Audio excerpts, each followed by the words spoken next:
지난주에는 저와 함께 이제 사도행전을 조금 함께 나누면서 오순절 성령 강림 사건 이후에 베드로가 설교를 할 때 어떤 설교를 하였고 이스라엘 백성들에게 무엇을 전하였는지 어떻게 설교하였었는지에 대해서 함께 나눴었는데요. 오늘 이 시간에는 갈라디아서를 통해서 사도 바울이 지금 갈라디아 교회에 편지한 것, 몇 주 전에 저와 함께 갈라디아 교회에 바울 사도가 편지를 하게 된 계기와 동기에 대해서 함께 이야기를 나누었었고요.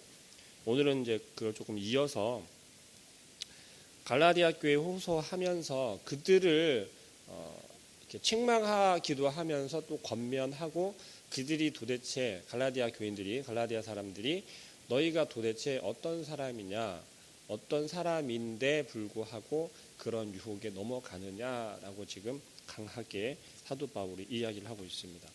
사도 바울이 이야기를 하는 것 중에 제일 포인트는 그거예요. 사도 바울을 통해서 복음을 전해 들은 이방 백성이었던 갈라디아 사람들, 지금의 갈라디아 교회 사람들을 대상으로 이야기를 하고 있습니다. 그들에게 1절 말씀이 이렇게 시작해요. 어리석도다 갈라디아 사람들아, 예수 그리스도께서 십자가에 못 박히신 것이 너희 눈앞에 밝히 보이거늘 누가 너희를 꾀더냐라고 갈라디아 교인들에게 바울이 책망을 해요. 우리에게 하는 말과 똑같습니다. 지금 한국 교회에 기독교인, 그리스도인이다라고 하는 기독교인들에게 하는 이야기라는 거죠. 우리들은 하나님의 자녀라고 내가 예수 그리스도를 믿고 그 믿음을 통해서 이제 구원을 받았다라고 확신하며 살아가는 지금 이 땅의 그리스도인들에게 성경은 이야기를 하고 있는 것입니다. 예수 그리스도께서 십자가에 못 박히신 것이 너희 눈앞에 보이거늘 밝히 보이거늘 누가 너희를 꾀더냐라고 질문하는 거예요. 우리 스스로에게 던져볼 질문입니다. 도대체 내가 지금까지 수십 년을 신앙생활을 해왔는데 우리의 신앙이, 우리의 믿음이 한순간에 무너지고 부서지고 흔들리는 것이 도대체 무엇 때문이냐는 거죠. 어디서부터 우리의 믿음이 흔들리고 우리의 신앙이 통째로 뿌리 뽑힐 정도로 흔들리는 그러한 사건들이 도대체 무엇이냐는 거죠. 곰곰이 생각해 보면요, 바로 우리 자신에게 있어요. 우리의 신앙을, 우리의 믿음을 넘어뜨리고 흔들고 있는 것은 외부의 요인이 아니라 바로 우리 안에 있다는 거죠. 물론 우리에게 다가와서 우리 스스로가 자꾸 나의 믿음을 의심하고 내가 확신을 가지고 있었던 그 예수 그리스도에 대해서 어떻게 해요? 의심하기 시작하고 하나님의 말씀에 대해서 순종하던 우리의 모습이 내가 점점 어느 순간에 불순종하고 있고 하나님 말씀에 대적하고 있는 사람이 되어가고 있다는 거죠. 계속해서 지금 바울 사도 이야기하는 것은 이것입니다. 내가 너희에게 다만 이것을 알려 하노니 알게 한다라고 하는 이야기죠. 너희가 성령을 받은 것이 율법의 행위로냐 혹은 듣고 믿음으로냐라고 다시 한번 질문하고 있어요. 반문하고 있는 거예요. 우리 스스로에게 질문을 한번 해보시죠. 우리가 지금 예수 그리스도의 십자가의 못 박힘을 통해서 성령을 받았어요. 그렇지 않습니까? 부활하신 예수 그리스도를 우리는 믿잖아요. 그 예수 그리스도를 믿고 우리가 세례를 받으면, 죄사함을 받으면 성령님을 우리에게 선물로 주신다라고 저희가 지난주에 계속 나눴잖아요. 그 받은 성령님을 통해서 우리가 뭐예요? 하나님의 자녀로서의 삶을 살아갈 수 있다라고 그랬어요. 의로운 삶을 살아갈 수 있다고 그랬어요. 그런데 그게 우리가 열심히 신앙생활을 했기 때문에 주님께서 우리에게 성령님을 주셨습니까? 우리를 구원해 주셨습니까? 우리가 열심히 예수님의 말씀을 전하고 다녀서 우리에게 죄사함을 주셨습니까? 우리가 열심히 모세의 율법을 하나하나 다 지켜 나아가면서 우리들의 그 모습을 통해서 하나님께서 의롭다라고 칭해 주셨습니까? 아니요. 바울이 지금 갈라디아 교인들에게 이야기를 하는 것은 그거예요. 갈라디아 교인들에게 다가온 그들을 유혹했던 것들은 무엇이냐면 바로 너희가 바울이 전한 복음을 듣고 구원을 받았다라고 하는데 그렇지 않다. 더 확실하고 제대로 정말 우리가 이야기하는 정통으로 구원을 받으려면 너희가 율법을 지켜야 돼. 율법 아래로 들어와야 돼. 할례도 받아야 하고 너희가 율법적인 삶을 살아야 돼 라고 하면서 그들을 꿰어냈던 거예요. 우리들에게 지금 똑같이 다가오고 있고 우리를 넘어뜨리는 그러한 요인들이라는 거예요. 우리는요, 죄인이었다니까요. 죽을 수밖에 없는 사람들이었어요. 하나님께서 우리를 사랑하지 않으셨으면 우리는 죽을 수밖에 없는 자들이었다고요. 근데 우리가 어떻게 죄사함을 받았습니까? 예수 그리스도잖아요. 예수 그리스도가 이 땅에 오셔서 어떻게 해요? 십자가에 달리시고 죽으셨다가 부활하심으로 그 이유가 너무나도 단순한 그냥 우리의 죄 때문에 우리의 죄를 어떻게 해요? 해결하기 위해서 단지 그 이유 하나만으로 하나님께서 우리의 죄를 사하기 위해서 자신의 독생자 아들을 이 땅에 보내시고 죽이시고 내가 다시 살림으로 사망을 내가 이기었노라. 너희가 그 예수를 믿어라. 그러면 어떻게 해요? 구원해 주신다라는 거예요. 하나님께서 아브라함에게 이야기하셨던 거예요. 아브라함에게 하나밖에 없는 독자 이삭을 바치라고 했잖아요. 그때 아브라함이 어떻게 했습니까? 예, 바치겠습니다. 말로만 했나요? 아니요. 하나님께서 명령했을 때 그 명령에 순종했어요. 그때 비로소 하나님께서는 아브라함에게 뭐라고 했습니까? 의롭다라고 칭했단 말이에요. 우리가 의로워지는 것은요, 내가 열심히 하나님의 말씀을 잘 순종했습니다. 이젠 내가 하나님 보시기에 의로운 자이지요. 그게 아니에요. 우리가 아무리 열심히 하나님 말씀을 순종하고 열심히 교회 봉사하고 헌신했다 하더라도 하나님께서 보시기에 의롭지 않으면 의롭다고 하지 않는단 말이에요. 근데 우리는 자꾸 어떻게 해요? 내가 열심히 했으니까 나는 의로운 사람이야. 내가 열심히 봉사하고 헌신하고 있으니까 난 믿음이 좋은 사람이야 라고 스스로 판단한단 말이에요. 그건 율법 아래로 들어가는 거와 똑같다고 오늘 바울 사도는 이야기하고 있습니다. 우리가 의롭게 되는 것은요, 우리의 모습, 우리의 행위나 우리의 헌신이 아니에요. 하나님 보시기에 합당할 때. 근데 그 하나님 보시기에 합당한 게 뭐예요? 믿으면이에요. 믿으면. 하나님께서 하실 것이라고 하는 그 확신. 아브라함이 하나님께 드린 것은 뭐예요? 무엇 때문에 그랬습니까? 하나님의 말씀에 순종한 거예요. 아브라함은요, 분명히 하나님께서 자기 아들을 바치라고 했을 때 뭐예요? 가질 수 없는 이삭을 주셨잖아요. 그렇지 않아요? 인간의 생각으로는 도저히 가질 수 없는 그 아브라함에게 자녀를 주었던 거예요. 근데 그 자녀를 하나님께서 다시 달래요. 그건 뭐예요? 아브라함에게는 확신이 있는 거예요. 어떤 확신입니까? 하나님께서 가질 수 없는 우리에게 자녀를 주셨는데 가져가신다라고 하면 하나님의 것이니까 하나님께서 주셨으니까 하나님의 것을 다시 가져갈 텐데 뭐죠? 분명히 더한 것으로 채워주실 것을 알았단 말이에요. 순종한 거예요.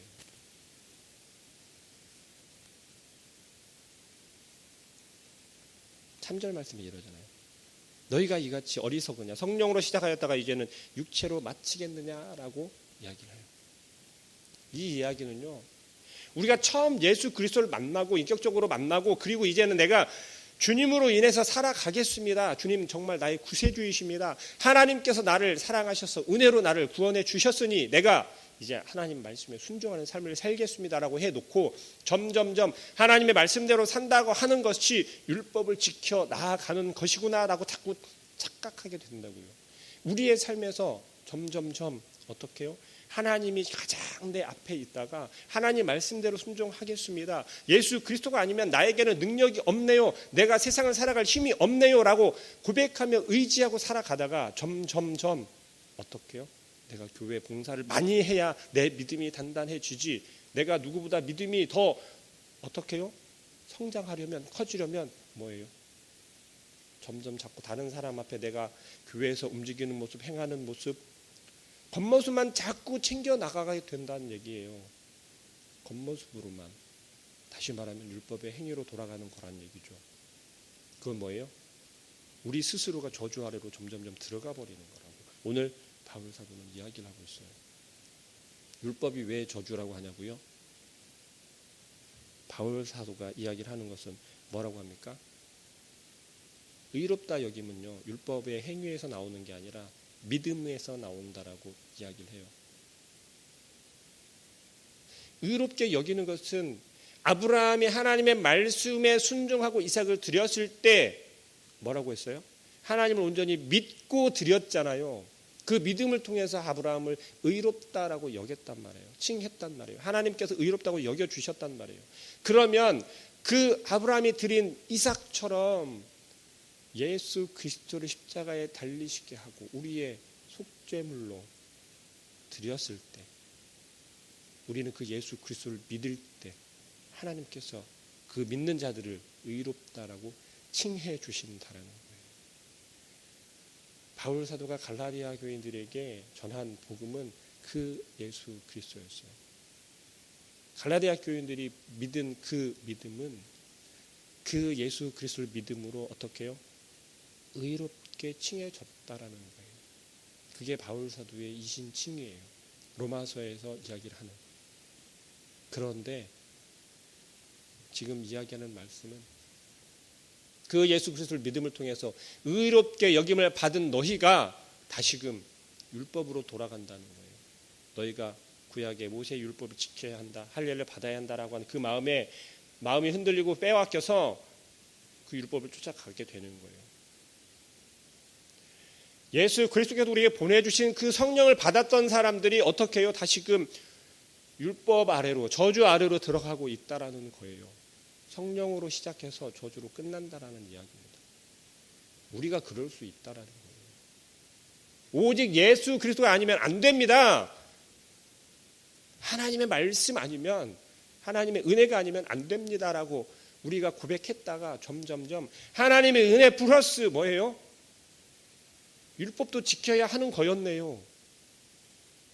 하나님의 말씀을 지킨다고 하는 것이 율법을 지키는 거였네요 라고 우리가 스스로 판단하고 착각하고 자꾸 그쪽으로 간다는 거예요.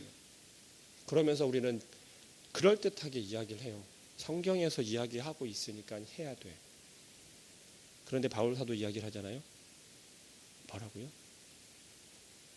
10절 말씀에 무릇 율법 행위에 속한 자들은 저주 아래 있나니 기록된 바 누구든지 율법책에 기록된 대로 모든 일을 항상 행하지 아니하는 자는 저주 아래에 있는 자라 하였습니다. 무슨 말이에요? 결국은 우리가 율법을 지키며 살아야 한다라고 이야기를 하는 것은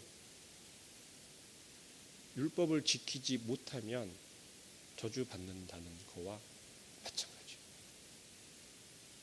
우리가 율법대로 지킬 수 있다라고 지금 여기는 유대인들, 이스라엘 민족들이 있잖아요. 지금 현대에. 그들은 아직까지도 메시아를 기다리고 있어요. 그들을 구원해 줄 메시아를 기다리고 있어요. 그들을 향해서 지금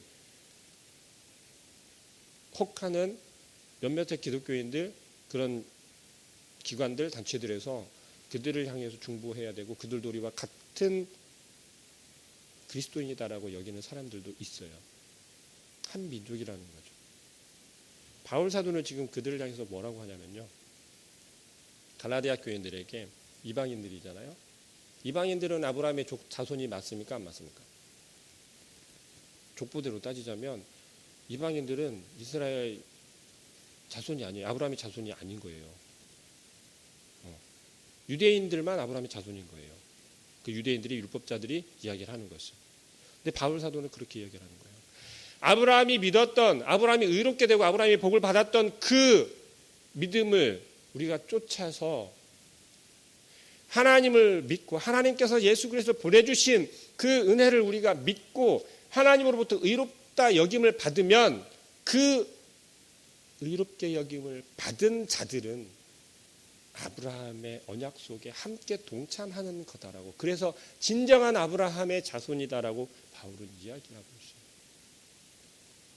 만약에 그렇지 않다면 유대인들이 이야기를 하는 것처럼 자기들만이 오직 아브라함의 자손이고 그 언약 족속이다라고 하면 이방인들은 전혀 구원받을 기회가 없는 거예요. 하나님의 구원 역사 속에 들어갈 수 없다라는 거예요. 그렇지만 하나님께서는 그러지 않으시거든요. 하나님께서 아브라함과 언약을 맺은 그 이유는 뭐냐면요, 이방인들에게도 복음을 전해주기 위해서 이미 모세의 율법을 주시기 이전에 하나님께서는 아브라함과 언약을 맺으신 거라니까요. 성경에서 나타나는 하나님의 역사 속에는요, 구원 역사 속에는요, 정말 치밀한 계획이 있는 거예요. 어찌어찌 하다 보니까는 아브라함을 선택을 했고 어찌어찌 하다 보니까 이스라엘 백성을 선택을 해서 그들을 언약 백성이다라고 하나님께서 이끌고 가셨다, 사용하셨다라고 하는데 그렇지 않다니까요. 하나님께서는요, 이미 이 땅을 창조하실 때부터 창조 사역 그 가운데는 우리를 향한 구원의 역사 계획이 이미 들어 있었어요.